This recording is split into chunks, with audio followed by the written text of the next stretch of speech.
Diecast collectors got a dose of over-the-top automotive art in ready-to-display form back in 2000 when a small manufacturer of friction-powered scale trucks called Funline brought out a series of wild 1/18th caricature models. They were called, simply enough, Muscle Machines, and though the lineup was an instant hit, the series ultimately disappeared from the pegs, leaving a lot of collectors wanting more. Hello, I'm Joe Kelly Jr. for Diecast X Magazine, and when we come back, we'll be taking an exclusive look at the wild styling, crazy wheels, and unforgettable attraction of a modern collecting phenomenon, the return of Muscle Machines. Stay right where you are. Now you can bring your favorite magazine with you wherever you go. With Diecast X Digital Edition, collectors can read the pages, browse reviews, and interact with the model collecting hobby in ways that they've never imagined. Diecast X Digital Edition brings the industry's largest circulation diecast enthusiast magazine to your home computer, iPhone, iPad, network-enabled tablet, or mobile device anytime, anywhere. Zoom in on text and photos, watch video reviews of your favorite models, enjoy interviews with the personalities and industry insiders, and see the hobby come alive.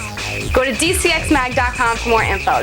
Diecast X Digital Edition, your favorite magazine, anytime, anywhere.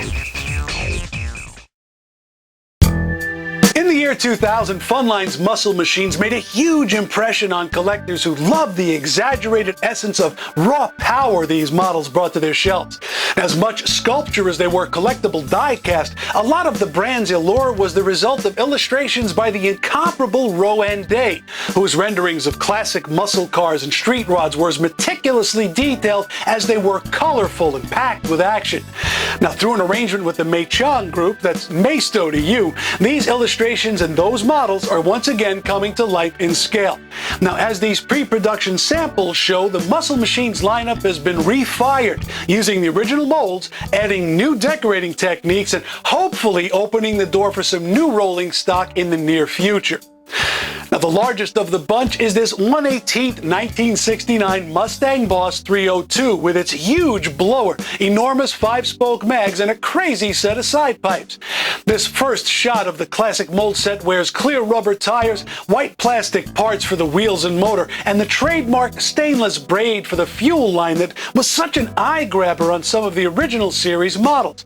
Now, get close and you can see how detailed each of these castings is, even before the paint and chrome is added to the mix.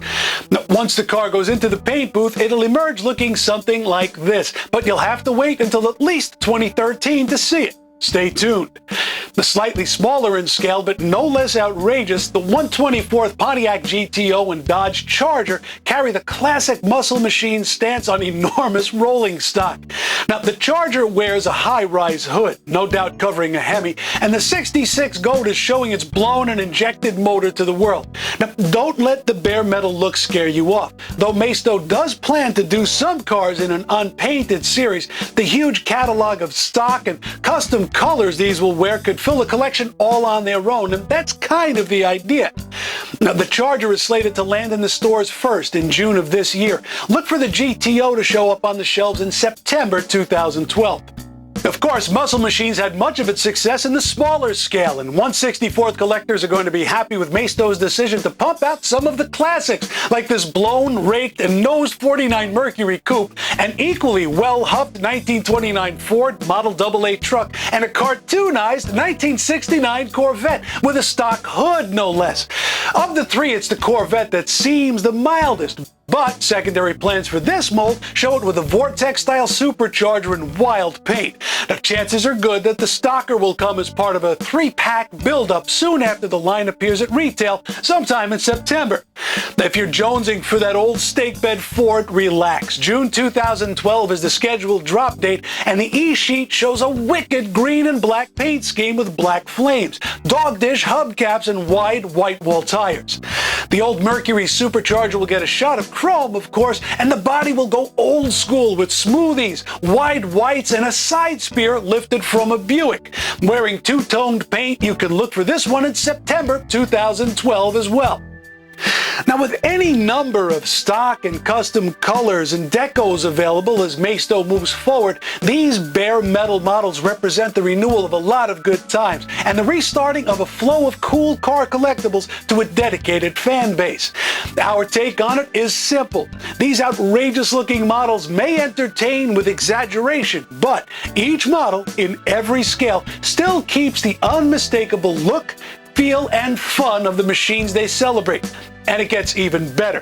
RC fans can expect the lineup to include radio-controlled cars like the 118th Mustang Boss 302 and a 1957 Chevy Bel Air starting in June.